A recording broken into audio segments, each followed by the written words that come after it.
Kita mulai dengan doa ya. Kita masuk dalam doa.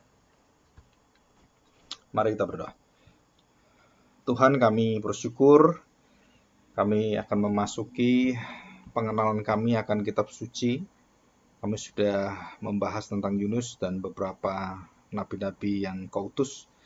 Dan hari ini kami memasuki nabi yang minor atau nabi yang kecil.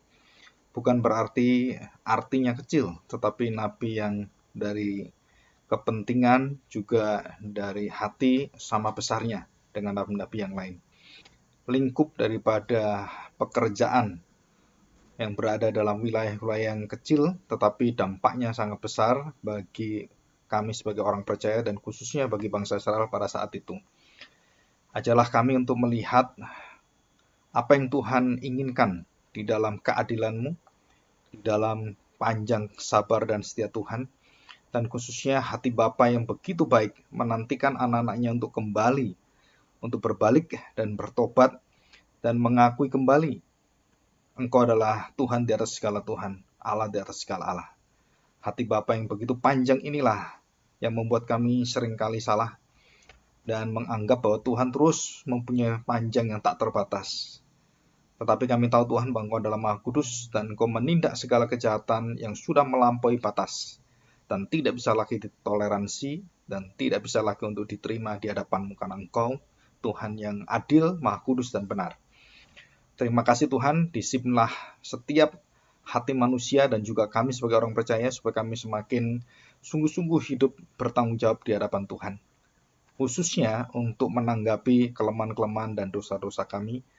Dan Tuhan tolong kami dengan Roh-Mu yang kudus yang sudah Engkau janjikan.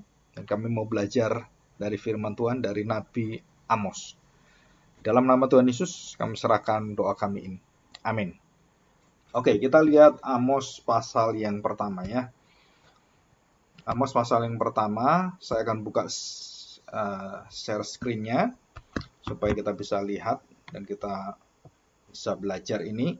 Kristus dalam kitab Amos ya. Ini berseri dengan besok. Nah, kita akan membaca ayat yang 1, Amos pasal 1 ayat 1. Demikian bunyi firman Tuhan. Perkataan yang dinyatakan, dan biasanya firman Tuhan itu datang ya. Tapi kepada Amos ini agak unik, dinyatakan, dibukakan kepada Amos. Salah seorang peternak domba dari Tekoa tentang Israel pada zaman Uzia, Raja Yehuda, dan dalam zaman Yerobeam kedua ini ya, anak Yoas, Raja Israel, 2 tahun sebelum gempa bumi. Dan ini ada sejarah semua, dan gempa bumi itu memiliki arti, terjadi perubahan-perubahan yang luar biasa secara geografis. Jelas dikatakan di sini adalah firman yang dinyatakan kepada Amos, diwahyukan. Jadi disingkapkan kepada Amos, salah seorang peternak domba dari Tekoa. Tekoa itu daerah yang kecil, daerah yang desa pelosok, dan itu merupakan daerah yang sangat subur sebenarnya ya. Karena di situ banyak peternak, otomatis membutuhkan makanan untuk ternak yang seperti rumput, dan sebagai seorang gembala dia pasti menyediakan makanan-makanan itu dengan limpah sekali. Dan ada penafsiran Amos adalah orang yang sangat kaya. Tidak sama sekali. Amos adalah gembala yang sederhana dari desa kecil. Tekoa itu desa kecil ya. Ada penemuan geografis yang menyatakan Tekoa itu satu tempat yang besar, itu pada zaman-zaman sebelum kira-kira masih lebih tua daripada Amos ya. Ditemukan satu tempat yang di situ diperkirakan daerah Tekoa itu daerah gembala-gembala yang kaya, padahal tidak ya, tidak sama sekali. Karena ini sudah menjadi satu tradisi dan sudah diketahui bahwa Amos itu seorang peternak yang biasa ya, yang sederhana, dan boleh dikatakan sebenarnya dari kaum yang hina papa atau orang-orang yang kecil gitu ya. Oke, kita lanjutkan. Kita lihat ada judul-judul yang dinyatakan di sini. Yang pertama, Amos dibuka dengan hukuman Allah atas bangsa-bangsa lain. Ya.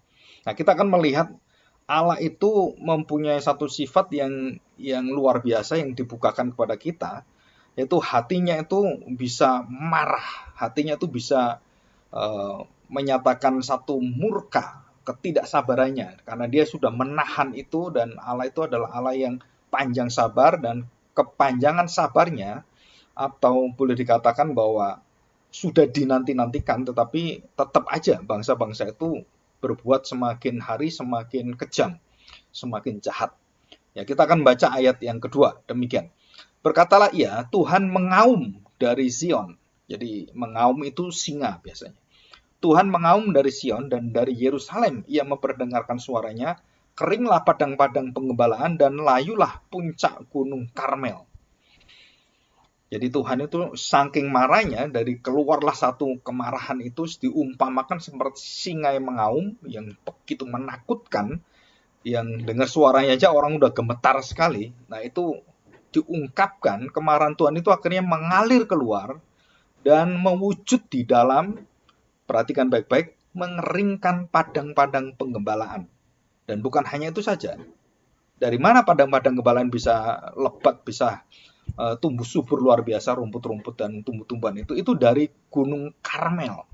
Nah, Gunung Karmel pun dilayukan oleh Tuhan. Jadi Gunung Karmel pun itu dibuat layu oleh Tuhan. Jadi layu itu ada mengeringnya, dan semakin hari semakin tidak menghasilkan. Jadi dari sumbernya sampai kepada di depannya, Tuhan saking marahnya, Tuhan tidak memberikan seperti hujan dan juga berkat-berkat yang lain. Tuhan stop semua. Ya. Ayat yang ketiga, beginilah firman Tuhan, karena 3 perbuatan jahat Damsyik, bahkan 4, aku tidak akan menarik kembali keputusanku. Apa? Untuk membinasakan mereka, menghukum mereka. Oleh karena mereka telah mengirik Gilead dengan eretan pengirik dari besi. Jadi ini merupakan satu peristiwa yang panjang. Jadi Gilead dan Damsyik itu tempat hal-hal yang bersifat itu orang-orang yang digiring oleh mereka, orang-orang yang tanda petik disiksa oleh mereka, dan kejahatan-kejahatan di situ luar biasa. Bahkan dikatakan pengirik dari besi eretannya itu. Ya, sadis sekali, ini sadis sekali. Yang keempat, aku akan melepas api ke dalam istana Hazael, sehingga Puri Ben Hadad dimakan habis. Jadi kalau kita lihat bangsa-bangsa lain yang berkaitan dengan bangsa Israel, yang diandalkan bangsa Israel, yang menjadi satu pertemanan bangsa Israel. Jadi orang-orang yang dengan Kasdim, dengan orang-orang yang ada dengan bangsa Asyur, Babilonia, dan semuanya itu bangsa-bangsa yang menjadi sandaran bangsa Israel.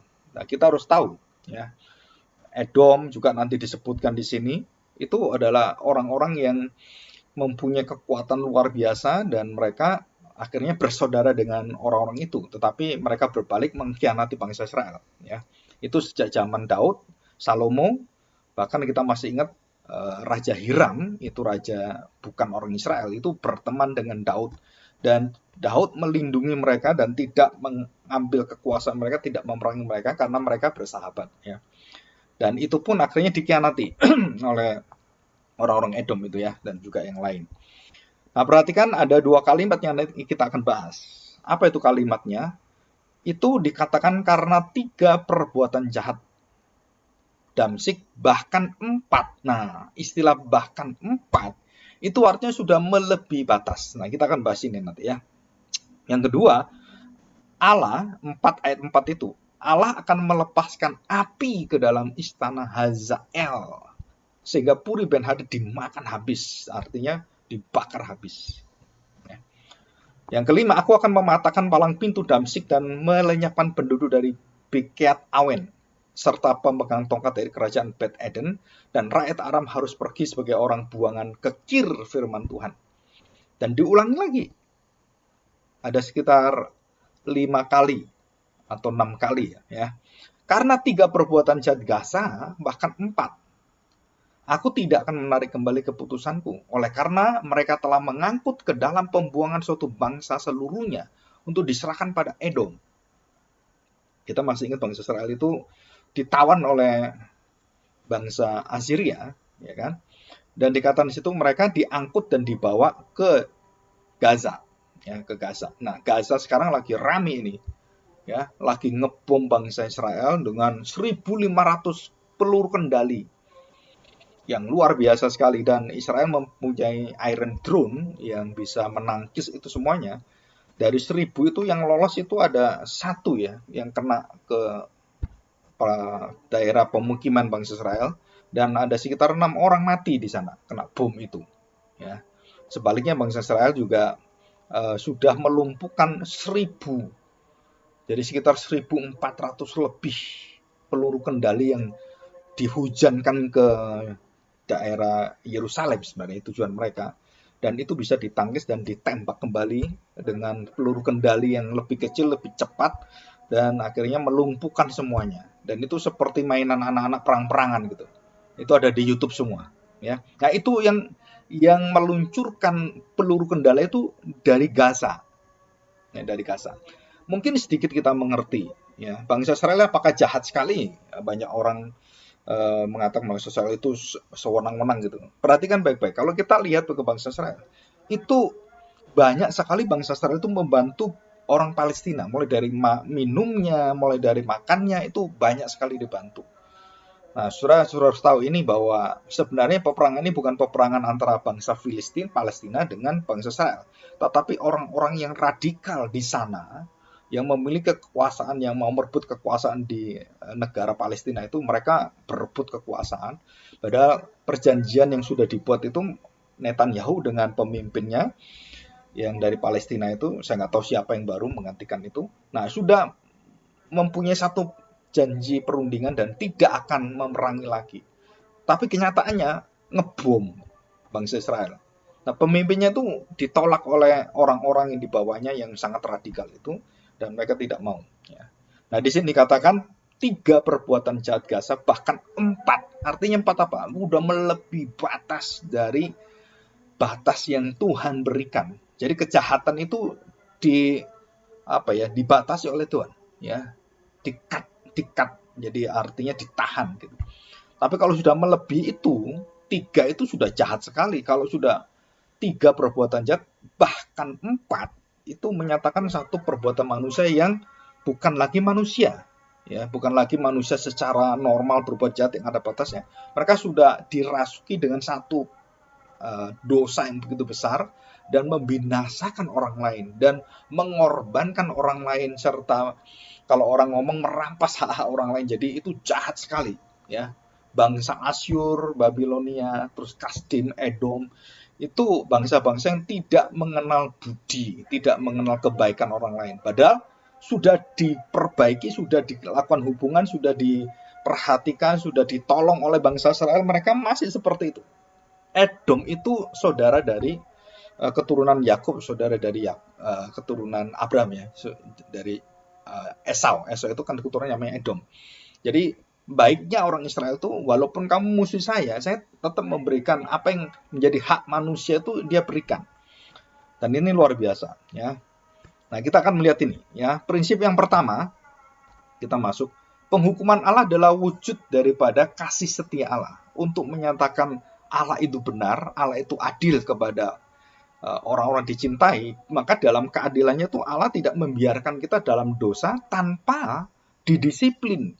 Nah, Allah adil itu pasti disiplin, pasti mendidik, pasti memberikan artinya itu pengajaran supaya kita diingatkan, diperingati, terus kemudian diberikan kesempatan, ayo balik gitu kan. Nah, itu adalah hati Bapa yang seperti kita manusia memiliki perasaan yang dari Tuhan juga, yang diciptakan Tuhan. Emosi yang ada pikiran kita itu adalah melambangkan atau menunjukkan satu pemikiran yang berasal dari Allah ya. Jadi penghukuman Allah itu bukan wujud kemarahan dan kesewenang-wenangan Tuhan, tapi adalah satu wujud kasih setia Allah, kemurahan Allah. Untuk apa? Mengganjar umatnya, supaya umatnya itu bertobat, berbalik. Kepada siapa? Kepada Dia. Sebab kita harus tahu keadilannya tidak pernah membiarkan dosa itu menguasai dan merajalela, istilah yang saya buat, sehingga Dia menuntut pertanggungjawaban. Bahkan bukan hanya kepada bangsa-bangsa lain yang berbuat dosa yang kelewat batas itu, yang tidak punya kemurahan, yang kurang ajar sekali. Termasuk bangsa Israel jika melakukan dosa yang sama dengan dosa-dosa bangsa-bangsa lain itu bahkan lebih jahat lagi.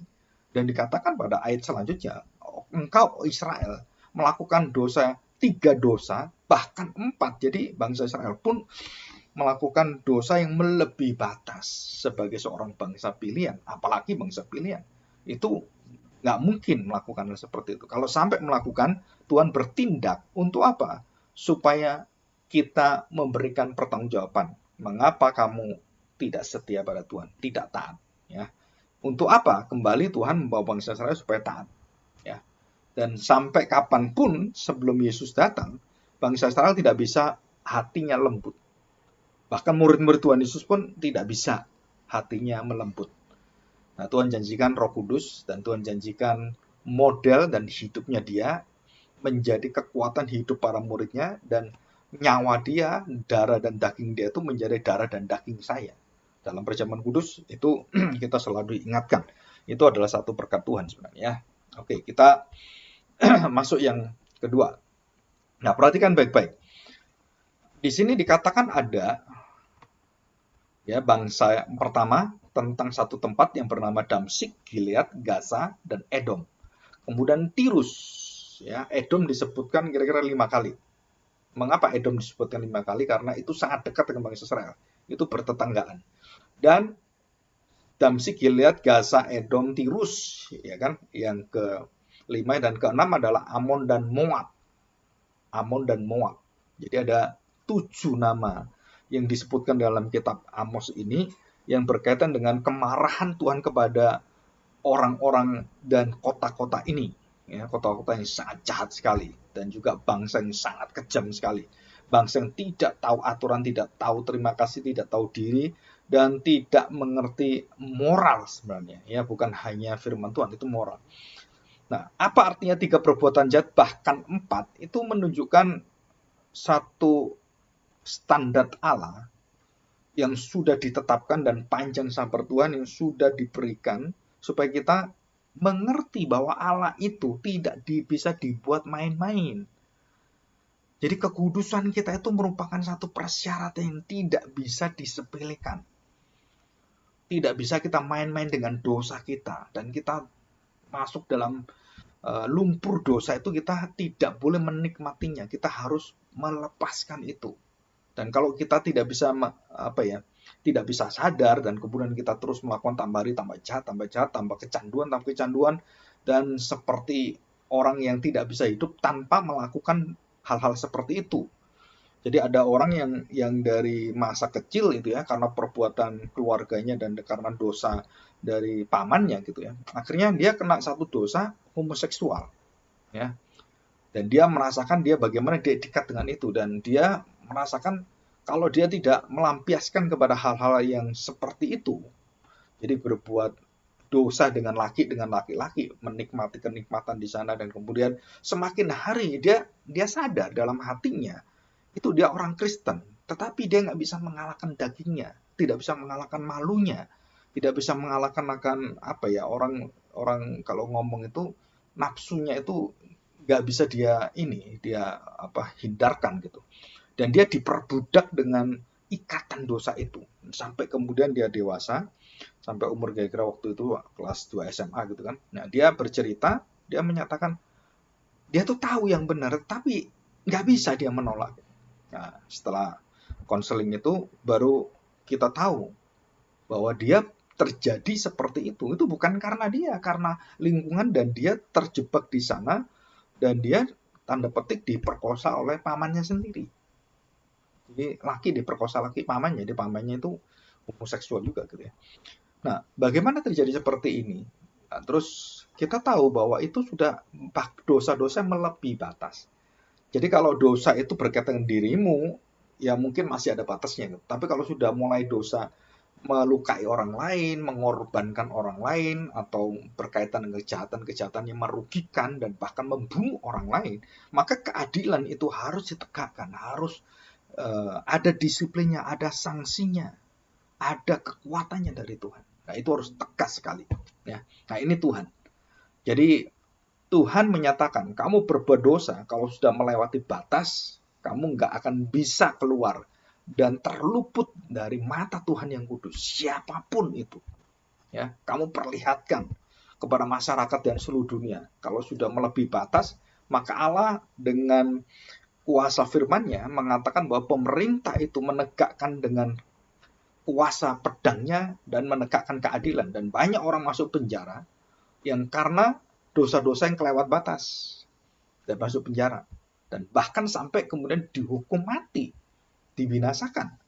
Karena dia begitu keluar bunuh orang lain, begitu keluar memperkosa orang lain, berkeluar rampok lagi, nggak pernah bertobat. Akhirnya membawa satu dampak bahwa kehadirannya itu akan mencelakai banyak orang. Dan terus seperti itu, dan dia tidak mau bertobat. Maka disuntik mati dia. Pakai obat kimia, atau ditembak, atau apapun. Ya. Nah, kita nggak tahu. Kalau di China, itu koruptor itu dihukum mati. Ada nilainya. Kalau sudah lebih daripada 10 miliar atau berapa miliar gitu kan, itu nggak usah diadili, nggak perlu, langsung tembak aja, mati langsung. Ya. Jadi ini ada dosa yang melebihi batas. Nah, kalau saya mau cerita satu-satu kayaknya nggak mungkin. Di Damsyik terjadi apa, Gila terjadi apa, Gaza terjadi apa, Edom, Tirus. Nah, Tirus itu kota yang dikutuki Tuhan. Masih ingat ya? Tirus Sidon itu kita masih celakalah.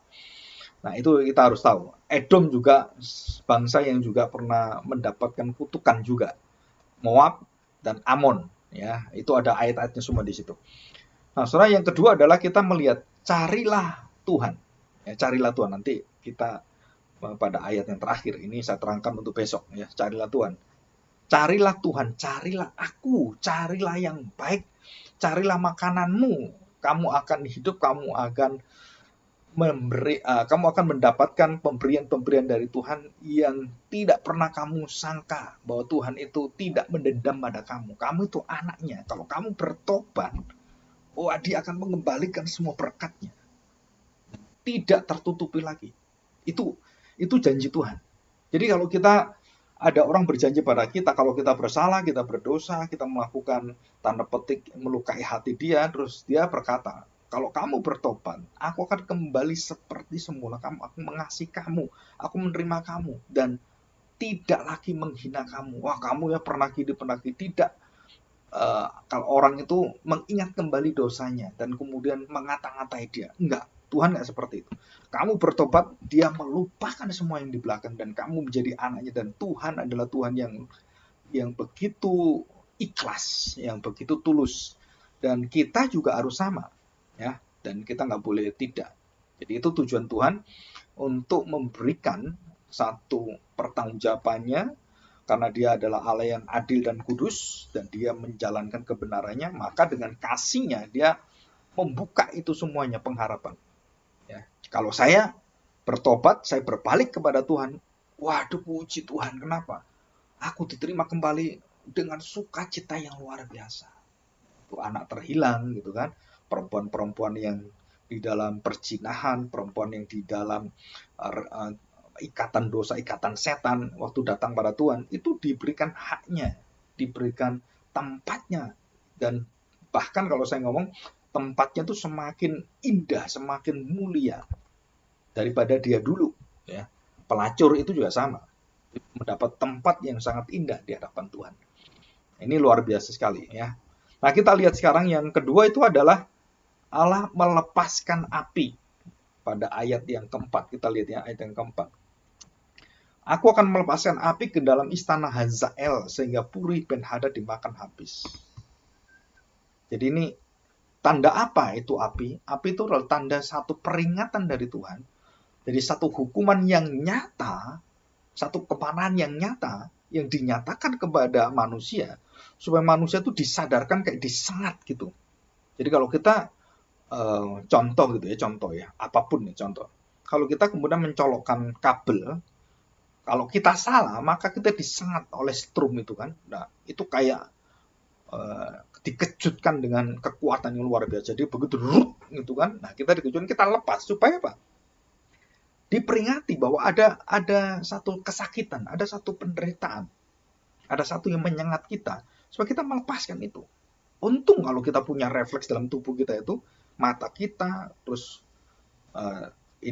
tangan kita, semuanya kalau kena panas itu kita langsung refleks. Ada semacam bisa menderita, bisa ikut sakit, bisa merasakan satu kayak orang itu kepedihan gitu. Jadi kita langsung punya refleks seperti itu. Nah, Tuhan memberikan apa? Tuhan memberikan satu perasaan yang dibukakan oleh Tuhan, perasaan yang takut akan dosa, akan hadirat Tuhan yang Maha Kudus. Jadi waktu Tuhan melepaskan api itu, dia memberikan kesempatan supaya kita tahu jelas kalau kamu tidak mau bertobat, kamu akan dihajar seperti itu oleh Tuhan. Kamu akan dikejutkan oleh Tuhan, kamu akan dihantam oleh Tuhan. Supaya kamu berbalik. Dan ini diberikan sebelum bangsa Israel mendapatkan hukuman. Bukan dihukum saat itu, enggak. Ini diperingati, ayo balik kamu, kalau enggak kamu akan dihajar Tuhan, kamu akan dimarahi, dimurka Tuhan. Kalau kamu terus-terusan, kamu akan dibuang Tuhan, kamu akan tidak lagi menjadi umat pilihan. Nah, Tuhan mengatakan demikian, kamu bukan lagi umatku, aku buang kamu.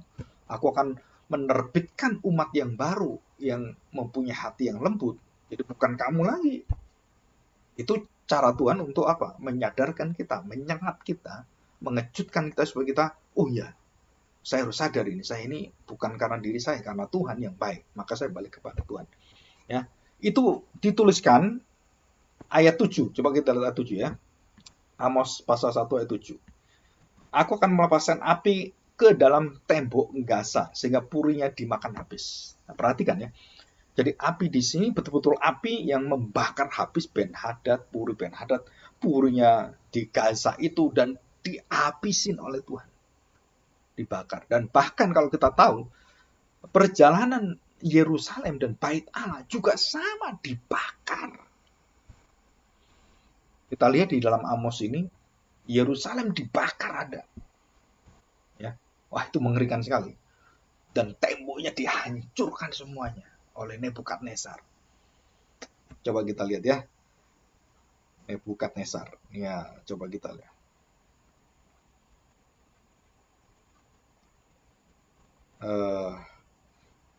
Di dalam Amos ini kita akan melihat Amos ratapan Israel ya, Amos 5 ratapan Israel. Dan ini dijelaskan bagaimana Tuhan itu menghancurkan dan menubuatkan kehancuran daripada hari Tuhan, ya, hari Tuhan yang sangat mengerikan sekali. Ya. Pada pasal 5, saudara nanti baca di sana, kemudian pasal yang ke-6, pasal ke-6 itu ada, ya, pasal ke-6 ada. Nah, terus itu pasal 5, 6 itu ada semua. Pasal 56 itu ada, ya. Nah, istilah membakar itu pasal 21 itu ada, ya. Perhatikan baik-baik. Beginilah firman Tuhan, karena 3 perbuatan jahat Moab, bahkan 4, aku tidak menarik kembali keputusanku, oleh karena ia telah membakar tulang-tulang Raja Edom menjadi kapur, ya. Amos pasal 4 ayat 5, bakarlah korban syukur dan roti yang beragi, makhluk mana persembahan-persembahan sukarela, siarkanlah itu, sebab bukankah yang demikian kamu sukai, hai orang Israel? Demikianlah firman Allah. Dan jelas sekali di sini katakan tentang Sodom dan Gomora, pasal yang ke-11, aku telah menjungkir balikan kota-kota di antara kamu seperti Allah menjungkir balikan Sodom dan Gomora. Jadi seluruh kota-kota Israel yang jahat-jahat itu semua itu dihancurkan oleh Tuhan. Seperti apa? Sehingga kamu menjadi seperti puntung yang ditarik dari kebakaran, namun kamu tidak berbalik kepadaku. Udah dihajar gitu masih nggak berbalik. Ya. Nah, kemudian pasal yang ke-6. Pasal ke-6 ya. Dan itu dikatakan dengan jelas, dan jika pamannya pembakar mayat itu yang datang mengangkat dan membakar mayat itu dari rumah itu bertanya pada orang yang ada di belakang rumah, adakah lagi orang bersama-sama engkau? Dan dijawab tidak ada. Ia akan berkata diam, sebab tidaklah patut menyebut-nyebut nama Tuhan. Sebab sesungguhnya Tuhan memberi perintah, maka rumah besar dirobohkan menjadi runtuhan dan rumah kecil menjadi rongsokan. Ya. Jadi bayangkan mengerikannya itu. Jadi menjadi rongsokan ya, melepaskan api Tuhan. Nah ini Jadi api melambangkan satu pengadilan Tuhan, satu hajaran Tuhan, satu hukuman, ya kita harus tahu ini. Dan yang terakhir yang kita lihat adalah dua. Yang pertama, hari Tuhan dan Tuhan mengatakan aku benci. Nah, muncul satu kalimat, Allah adalah kasih, Allah juga membenci. Allah itu panjang sabar, Allah juga marah. Dan dua sifat itu yang kita kadang-kadang kurang menjaga diri, dan bahkan kita juga tidak memiliki hati untuk bisa marah. Dan banyak orang Kristen diberitahu begini, kamu orang Kristen harus sabar, nggak boleh marah-marah. Gitu. Betul, kita sabar dalam hal apa? Tetapi tentang dosa, tentang kekudusan, tentang keadilan, tentang penghinaan, tentang dosa yang 3 perbuatan dosa dan bahkan 4 lebih. Nah, kita harus memiliki hati Tuhan yang bisa marah, bisa murka. Jadi kalau ada orang yang tidak bertobat terus aja sifatnya seperti itu harus didisiplin. Tuhan juga mengatakan demikian. Paulus juga mengatakan demikian. Kalau dia tidak mau berubah, kamu panggil dia, kamu beritahu dia, tetap nggak berubah dan tambah parah, tambah parah, tambah parah, dan tambah merusak, tambah mendustai, tambah membohongi orang. Wah, itu betul-betul. Kalau sampai kamu melakukan itu, nah akibatnya apa? Tuhan membenci kamu. Tuhan membenci bukan dosamu, membenci kamu. Banyak orang katakan Tuhan itu membenci dosa, orangnya dikasih. Itu bukan ajaran Alkitab. Tuhan bukan hanya membenci dosa, Tuhan membenci pendosa yang tidak mau bertobat. Dan Tuhan mencintai pendosa yang bertobat. Beda ya. Saya berdosa, saya nggak bertobat. Saya berdosa, tidak mau bertobat. Dan terus Tuhan benci kamu. Tuhan benci kamu. Tuhan tidak akan melihat kamu. Dalam kekudusan, kita tidak bisa menerima kasih Allah. Tanpa kekudusan, kita nggak bisa menerima kasih Allah. Jadi kasih itu diberikan Tuhan Yesus setelah apa? Dosa-dosa itu dibereskan, baru kasih itu mengalir. Banyak orang tidak mengerti ini. Kalau orang yang berdosa supaya dia bisa kembali pada Tuhan, bukan diberikan kasih supaya dia tuh beres berbuat kemudian berbalik pada Tuhan. Nggak bisa. Dia harus diberikan apa? Satu karya, satu pengorbanan, satu nyawa. Kemudian diberikan pada dia, baru dia bisa mengasihi Tuhan. Jadi dia harus menerima kasih Tuhan dulu, bukan dia mengasihi Tuhan tanpa unsur Tuhan mengasihi saya, nggak bisa. Ya. Jadi ini adalah satu kebencian yang kudus. Boleh dikatakan ini satu holy hating heart. Jadi holy hating heart gitu ya. Satu hati yang kudus sekali. Kebencian, murka yang kudus, the holy wrath. Ya, the holy wrath artinya apa? Kemurkaan yang kudus. Jadi waktu Allah membinasakan Sodom Gomora, itu adalah kemurkaan Allah yang kudus, bukan kebencian yang tidak ada pada tempatnya karena kebablasan Tuhan. Enggak, itu karena Tuhan panjang sabar, enggak kebablasan. Enggak ada kebablasan. Wah, Tuhan ini keterlaluan. Enggak ada Tuhan keterlaluan. Tuhan itu tepat, Tuhan itu benar, Tuhan itu sempurna. Wah, Tuhan ini kelewatan ini. Masa anak Ayub 10 dipanggil semua dan dibinasakan semua, mati dalam kecelakaan semua. Ini Tuhan apa ini? Nah, saudara, kita tidak diizinkan dan bahkan saudara jangan pernah mengata-ngatai Tuhan dengan kalimat-kalimat yang menyakiti hati Tuhan. Ya. Oke, kita lihat yang terakhir adalah hari Tuhan. Kita lihat hari Tuhan ya. Di dalam Amos pasal 2. Kita lihat Amos pasal 2 ayat yang 16. Perhatikan baik-baik ya. The day of the Lord. Amos pasal 2 ayat yang ke-16. Juga orang yang berhati berani di antara para pahlawan akan melarikan diri dengan telanjang pada hari itu, pada hari Tuhan, penghakiman. Ya. Orang ketakutan luar biasa, orang sudah terpirit-pirit seperti itu kan. Demikianlah firman Tuhan. Terus pasal 5. Ayat yang ke-18. Pasal 5 ayat 18. Demikian bunyi firman Tuhan ya. Hari Tuhan. Nah ini saya baca semua ayat ya. Ada 3 ayat. Hari Tuhan. Ya, dengar baik-baik. Celakalah mereka yang menginginkan hari Tuhan. Apa gunanya hari Tuhan itu bagimu?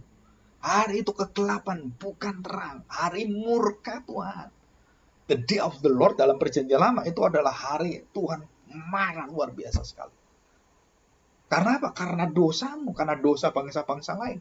Karena kamu Israel berdosa, bahkan dosamu itu kelewatan, melewati dosa bangsa lain. Yang kedua, ayat 19. Seperti seorang yang lari terhadap singa, seekor beruang mendatangi dia, dan ketika ia sampai ke rumah, bertopang dengan tangannya ke dinding, seekor ulat memakut dia.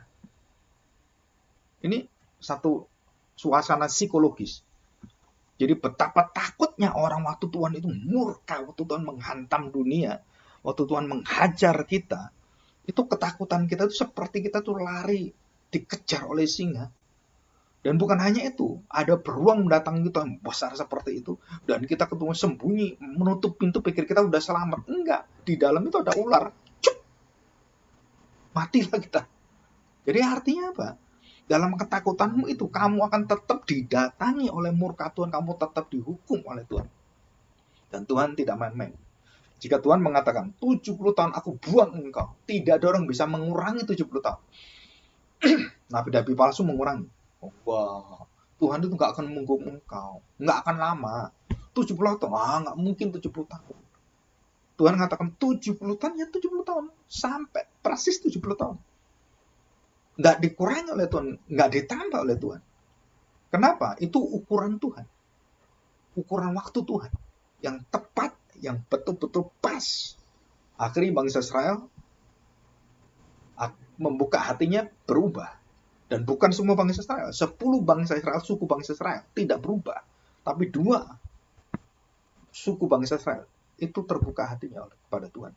Dan bukan hanya semua suku bangsa, orang-orang yang bersungguh-sungguh, yang disebut sebagai kaum sisa, remnant, orang-orang yang sungguh-sungguh hidup kudus dan betul-betul pegang, dan tidak semua Israel. Jadi tidak semua orang Israel secara daging itu diselamatkan Tuhan. Bahkan di dalam perjanjian lama, tidak. Orang-orang yang beriman sungguh-sungguh kepada Tuhan, itu yang diselamatkan. Bukan karena keturunan Abraham saya diselamatkan. Wah, karena saya anaknya majelis saya diselamatkan. Wah, karena saya dibaptis saya diselamatkan. Oh, kalau saya berbuat baik saya diselamatkan. Kalau saya banyak berbuat mengasihi orang, menolong orang miskin, kemudian memberikan persembahan pada orang-orang seperti anak yatim piatu, wah saya akan mendapatkan keselamatan gitu. Nggak bisa. Nah, jadi kekristenan bedanya dengan kepercayaan lain itu di sini. Kita tuh karya Allah, karya Kristus, keselamatan kita. Bukan karya diri kita. Jadi ketaatan Kristus bukan ketaatan kita. Ya. Jadi ini ketakutan yang luar biasa, tidak bisa melarikan diri. Kamu mau ke ujung manapun, bahkan kamu lari ke ujung matahari pun, di matahari di langit sana, Tuhan ambil kamu, tempatkan, dan Tuhan murkai kamu. Dan tidak ada ampun. Ya. 20. Bukankah hari Tuhan itu kegelapan dan bukan terang, kelam kabut dan tidak bercahaya? Ayat 21 dengan judul apa? Ibadah Israel dibenci Tuhan, dibenci Yahweh. Aku membenci, aku menghinakan perayaanmu, dan aku tidak senang kepada perkumpulan rayamu. Ya. Apa sih yang dibenci Tuhan? Apa yang akan dihukum oleh Tuhan? Apa yang diwujudkan kemarahannya dan menghajar kita dengan apinya, menghancurkan semua kebanggaan orang-orang seperti bangsa Asyur, Niniwe, akhirnya dihantam oleh Tuhan. Sodom Gomora dihancurkan oleh Tuhan. Tirus, Sidon, dan semuanya. Khorazim, Betsaida, kota-kota besar, dan bahkan mungkin Bandung, Jakarta akan dibinasakan Tuhan semua. Dan semua kota besar di seluruh muka bumi ini akan dihancurkan Tuhan pada hari kiamat, pada hari akhir nanti. Kota-kota yang dibangun dengan kebanggaan manusia, dengan teknologi yang canggih sekali itu, yang sampai ada pencakar langit itu hebat-hebat dengan segala kemegahannya. Itu seperti debu yang tidak ada artinya. Dan Tuhan katakan, the day of the Lord sangat mengerikan. Dan itu dinyatakan Tuhan kepada bangsa Israel. Ya. Di mana dinyatakan itu? Waktu nubuatan kepada Yerusalem. Ada 2 kali. Jadi yang pertama kali adalah Nebukadnezar. Yang kedua kali adalah waktu Yesus berkata, Aku akan merombak bait Allah ini dalam 3 hari. Dan aku menghancurkan bait Allah ini. Dan 70 tahun kemudian setelah Tuhan Yesus. Tahu tidak? Bait Allah yang ada di Yerusalem itu hancur seperti terjadi lebih parah daripada zamannya Babilonia. Zamannya Nebukadnezar. Kehancurannya tuh lebih parah. Dan pada saat itulah tidak ada satu sisa pun. Jadi waktu dihancurkan oleh Nebukadnezar, itu masih dibawa barang-barangnya ada semua. Ini nggak ada bersih, semua dihancurkan semua. Nggak tahu siapa yang mengambil, siapa yang menyimpan tabut perjanjian, kita nggak tahu. Ya, katanya ada yang menemukan tabut perjanjian. Kita nggak bisa buktikan itu. Dan itu temboknya hancur semua. Jadi hari ini kita belajar sesuatu yang sangat unik sekali. Apa? Tuhan memiliki kesabaran yang ada ujungnya. Kasihnya tidak terbatas, tapi kesabarannya selalu ada batasnya. Sepanjang-panjangnya Tuhan bersabar, kekudusan Tuhan membatasinya. Sedalam-dalamnya Tuhan bisa mengampuni kita, tetapi keadilan Tuhan itu membatasinya. Kasih yang tiada batas, yang tak pernah terbatas. Artinya apa, Saudara? Kasih yang tak terbatas. Bahkan Tuhan marah pun adalah wujud daripada kasihnya. Saudara, ini aneh sekali. Pak, Tuhan marah kok itu wujud daripada kasihnya gimana? Iya, karena dia ingin menyatakan keadilan dalam kasihnya. Jadi kalau Tuhan itu membawa orang-orang akhirnya yang jahat itu masukkan neraka, kamu jangan belain dia. Kamu harus berkata, oh puji Tuhan, orang jahat masuk penjara. Nah itu rasa syukur kita. Kalau enggak, nanti celaka semua ini. Jadi kasihnya itu membuat kita, orang-orang mendapatkan keadilan, mendapatkan satu hajaran dari Tuhan. Kita bersuka cita sekali, kita terhibur sekali. Kenapa? Karena Tuhan menegakkan keadilannya. Bangsa Israel dijanjikan itu.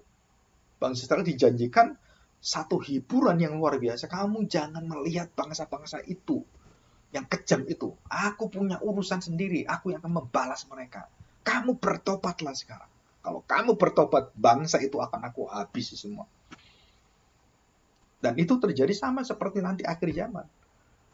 Gereja akan jauh daripada hati Tuhan. Dan waktu berbalik dan waktunya sudah ditutup oleh Tuhan. Kesabaran Tuhan sudah selesai, dan disitulah Tuhan menyatakan kasih-Nya, dan kita semua bersyukur. Yang kedua, ya, kesimpulan kedua adalah selama kita hidup, kita tidak boleh bermain-main dengan dosa apapun. Diilustrasikan dalam Amos, dosa itu seperti menembus benteng yang besar sekali yang dibangun. Saudara perhatikan baik-baik. Sekuat-kuatnya benteng dibangun dengan besar. Kalau ada pintu yang bisa ditembus hanya kecil untuk satu lubang saja, itu seluruh benteng itu bisa dikuasai. Artinya apa? Jadi kalau kita lengah, mengunci satu pintu saja dan bisa masuk di dalam sana, maka kita mengatakan, oh ya dah nggak apa-apa lah. Masih pintu satu, masih ada 1000 pintu, 1000 jendela. Nggak apa-apa lah, masuk satu. Padahal satu ini masuk itu merusak semua, menguasai semua. Ya, coba kita bayangkan begini. Saya mau maling ini dalam satu rumah yang besar, ya kan? Ada jendelanya 10, terus kemudian ada pintunya ada 8 gitu kan. Terus kemudian di tempatnya semua itu dikasih radar semua dan dikasih semacam jebakan semua dan ada CCTV-nya. Tapi satu lupa apa? Lupa nggak nutup. Satu aja nggak apa-apa lah, nggak nutup. Habis semua nggak satu rumah? Habis, nggak bisa. Itu arti kekudusan. Jadi kekudusan itu adalah selalu meminta, tidak berkompromi. Itu yang selalu berkaitan kekudusan adalah tidak berkompromi dengan dosa apapun. Contohnya, kita menyanyiakan hidup kita. Waktu kita banyak, kita santai-santai. Udahlah, saya mau santai lah begini ya, nggak apa-apa lagi. Kamu sedang membuka pintu terhadap iblis masuk. Untuk apa? Menguasai hidupmu. Menguasai hidupmu untuk apa? Menyanyiakan hidupmu waktu kamu sia-siakan. Pintunya harus kamu tutup, jangan kompromi. Jadi kalau semuanya kita membuka satu pintu waktu, satu pintu kesempatan, satu pintu tenaga kita, satu kesempatan diberikan, maka begitu masuk kita jadi malas terus. Kita nggak bisa dikuasai dengan itu. Kita nggak bisa keluar dari kemalasan itu. Kita nggak bisa keluar dari kesenangan itu, kenikmatan itu. Dan kita harus berkata, Tuhan tolong saya. Tutup pintu itu kembali. Taat. Nah, perhatikan. Begitu kita tutup kembali pintu tuh, tutup. Maka Tuhan janjikan apa? Waktu engkau yang tidak taat itu mendengarkan aku berbalik kepadaku, aku akan jamin semuanya. Apa yang dijamin Tuhan? Seluruh jalan hidupmu, aku yang akan menjalani semua. Musuh-musuhmu, orang Amori, bangsa Kanaan, semua yang ada di sana, aku yang akan mengalahkan mereka, bukan kamu. Kalau kamu bertobat, kalau kamu kembali padaku, Tuhan katakan, aku yang berperang bagi kamu, aku perisaimu, aku yang melawan mereka, bukan kamu. Luar biasa. Jadi segala problema kehidupan kita itu, kalau kita yang melawan, kita yang menyerang, kita yang mau mengerjakan itu, matilah kita, nggak bisa. Tapi kalau kita lihat, ada kuasa Tuhan. Kita melihat kembali kepada kuasa Tuhan yang sempurna itu. Dan Tuhan kemudian menyertai kita. Maka dalam segala kelemahan kita itu, kita diberi kemampuan yang luar biasa, dan kita bisa menjadi berkat yang berlimpah kepada orang di sekeliling kita. Tuhan ubahkan itu. Saya pikir cukup sekian, dan kita masuk dalam doa, dan kita siapkan hati kita dalam pokok-pokok doa yang ada di depan kita. Dan siapapun yang mau sharing dan juga mau menyampaikan satu kesaksian, satu tekad, satu keinginan untuk hidup dengan takut akan Tuhan dalam kekudusannya dan mau meninggalkan semua dosa-dosanya. Dan Tuhan tidak mau berkompromi, tidak mau buka satu pintu kecil sekalipun.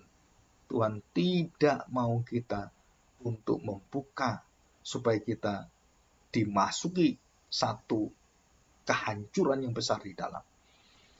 Jangan berkompromi, jangan memberikan kesempatan. Mari kita berdoa.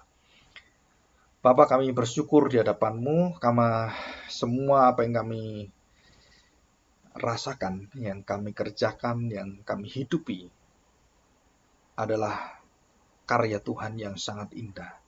Walaupun kadang-kadang kami merasakan bahwa kami di dalam satu sisi, kami tidak memiliki lagi kekuatan untuk melawan kondisi kehidupan ini. Tapi di sisi yang lain Tuhan, kami tahu janji-Mu, bahwa kami bisa melewatinya satu persatu. Asal kami selalu bersandar dan mengingat pemeliharaan Tuhan, dan hidup dalam ketaatan dalam kekudusan kami, maka Tuhan akan memberikan kuasa-Mu yang sempurna, hidup di dalam Kristus.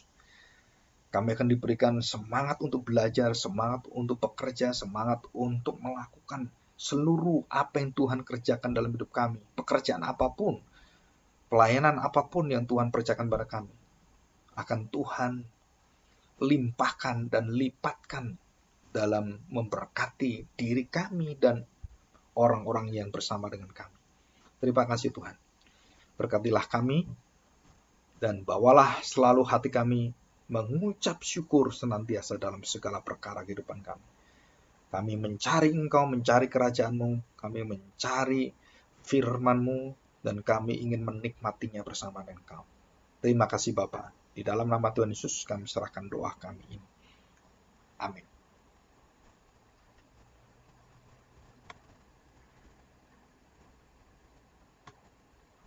Terima kasih Pak untuk firman Tuhan. Saya mau akan masuk pokok doa.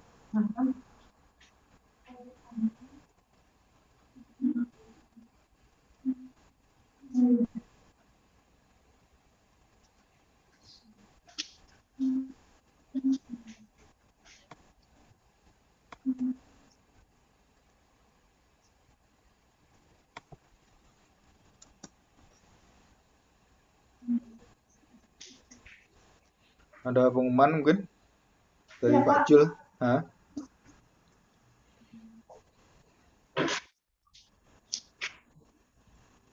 Pengumuman dulu Pak, nggak doa dulu. pengumumannya. Ini ada kesaksian atau doa penutup silakan. Saya ada yang anak baru belum kenal sih ini. Ini dari Ya, siapa betul. nih? Di Jogja itu. Ada tambahan pokok doa nggak, teman-teman? Nggak ada? Oh, ada. Terus ini. Namanya siapa? Caka. Kalau nggak di WA-in deh, tulis aja nanti bisa jadi pokok doa bersama ya. Ya, Caka ya. Ya.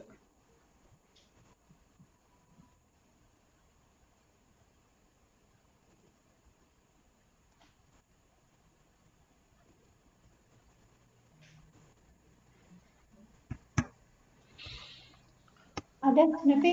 Ada nggak sih?